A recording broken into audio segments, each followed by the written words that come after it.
I'm Eglantine, I'm French, I'm 45 years old, I'm married for 24 years to Jan from Mauritius. Aš esu Eglantine, man yra 45 metai, aš esu ištekėjus 24 metus ir mes gyvename Mauricijoje. We have 7 children. Mes turime 7 vaikus. Thanks to God. Ačiū Dievui. And Medjugorje is for me very important place because I met Jesus here in this church. Ir Medžiugorje man yra labai svarbi vieta, nes aš sutikau Jėzų būtent čia, šitoje bažnyčioje. I came here the first time when I was 16. Pirmą kartą čia atvykau, kai man buvo 16 metų, atvykau iš Paryžiaus. I was born in a Catholic family. Aš gimiau katalikų šeimoje. By my mother, because my father is Vietnamese, so his family is Buddhist. Taigi mano mama buvo katalikė, o reiškia tėvas iš Vietnamo, jisai budistas. And my mother, they grew the children through the Catholic faith, but I just go to the mass on Sunday.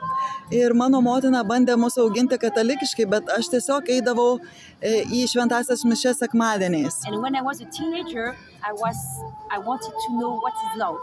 Ir kai aš buvau paauglė, aš norėjau žinoti, kas yra meilė. And I met to Medjugorje by curiosity, because just we have heard the Virgin Mary, she's appeared. Ir tiesiog į Medžiugorję aš atvykau iš smalsumo, nes aš tiesiog teko girdėti, kad Dievo motina čia pasirodo. And the first 2 days it was so boring for me.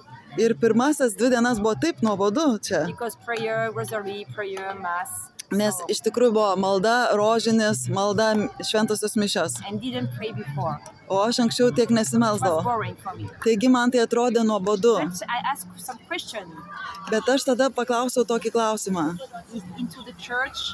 Bažnyčioje. I saw so many people praying with faith. Aš toj bažnyčioje mačiau tiek žmonių, kurie meldėsi su tikėjimu. Ir aš galvojau. In the Catholic faith, God is love. Katalikų tikėjime Dievas yra meilė. But Jesus, he didn't do anything for me. Bet Jėzus nieko man nepadarė. Just I knew he was God.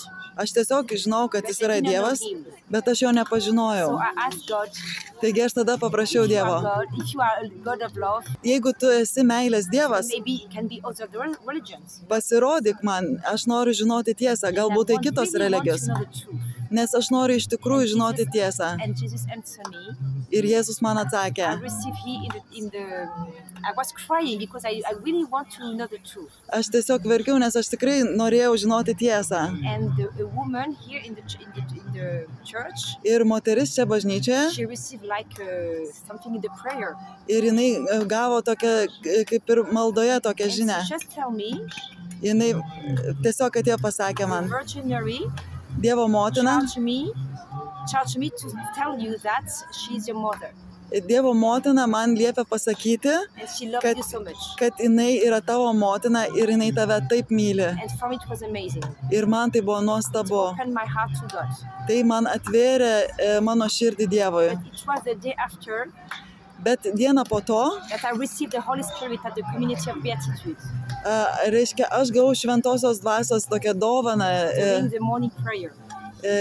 Per ryto maldą palaiminimų bendruomenė mane palietė šventoji dvasia labai stipriai. Ir aš žinau, kad Jėzus yra gyvenimas, tiesa ir meilė. Ir man jisai leido tiesiog rinktis. Ir savo širdyje aš jaučiau, kad jeigu aš sakysiu taip Jėzui, aš visada būsiu laiminga savo gyvenime. Ir aš pastatysiu savo namą ant uolos. Taigi aš pasakiau, taip Jėzau, aš noriu tavim sekti. Aš dabar krikščionė. Ką aš turiu daryti? Nes aš nesimeldžiau, nieko to nedariau. Ir kartais eidavau tik tai į šventąsias mišias. Ir pirmą dalyką, kurį pajutau savo širdyje, buvo eiti iš pažinties. And I met Father Slavko. Ir ten aš sutikau tėvą Slavko. He was the only priest who can speak French. Ir tai buvo vienintelis kunigas, kuris galėjo kalbėti prancūzų kalbą. Ir tenai bažnyčioje jisai atleido visas mano nuodėmes. Jisai mane apsikabino ir tai pajutau Medžiugorjoj tėvo gailestingumą. Ir po kelių dienų ir čia aš buvau prie Marijos skulptūros. And I said to Maria, okay, we come back to Paris. So all would be the same. I have to take a decision. Taigi aš pasakiau Marija, aš grįšiu į Paryžių ir viskas bus taip pat, aš turiu padaryti sprendimą. And I took the decision to pray the rosary every day. Ir aš priėmiau sprendimą melstis rožinį kiekvieną dieną. 3 rožinius kasdieną. And I was completely converted. Ir aš buvau visiškai atversta. Aš pradėjau melstis rožinį, eiti į šventąsias mišias. Aš pajutau meilę šventosios mišioms. Kasdien skaityti Bibliją. Skaityti apie šventųjų gyvenimus. Eiti ir patikti man pradėjo eiti iš pažinties. Ir liudyti savo tikėjimą. Aš jaučiau tiek daug meilės savo širdyje. Day after days, ir diena po dienos, after I joined my parish, kai aš prisijungiau prie parapijos, I met Catholic young people, aš sutikau katalikus jaunus žmonės ir popiežius atvyko per pasaulio jaunimo dienas. Tai buvo 97 metais. Ir aš pamačiau tiek daug jaunų žmonių iš viso pasaulio Paryžiuje. Mes visur šlovinom viešpatį, gatvėse visur. Tai buvo nuostabi džiaugsmo patirtis. Taigi aš pradėjau studijuoti Paryžiuje ir aš tada pajutau savo širdyje ir aš jutau savo širdį, kad aš noriu duoti 1 metus Dievui. Ir man reikia palaukti 2 metus. Ir aš keliausiu į, reiškia, misijų mokyklą Prancūzijoje. Ir man buvo toksai, šie metai tokie galingi.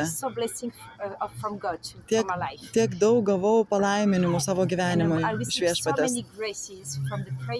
Ir tiek gavau malonių iš maldos, bendruomenės gyvenimo, formacijos ir džiaugsmo misijos. Ir būtent per šiuos metus aš sutikau savo vyrą, Janą iš Mauricijos, ir mes po metų susituokėme. Aš buvau labai jauna, man buvo 21. Ir mes turime 7 vaikus. Taigi mes jau dabar esame 24 metus susituokę. Ir Jėzus mums tiek daug davė palaiminimų, bet taip ir kryžių.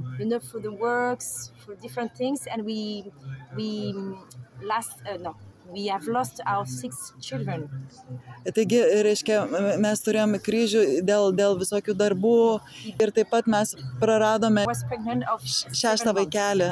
Jisai mirė, kai aš buvau besilaukianti 7 mėnesyje. Bet per kryžių viešpats yra visada čia.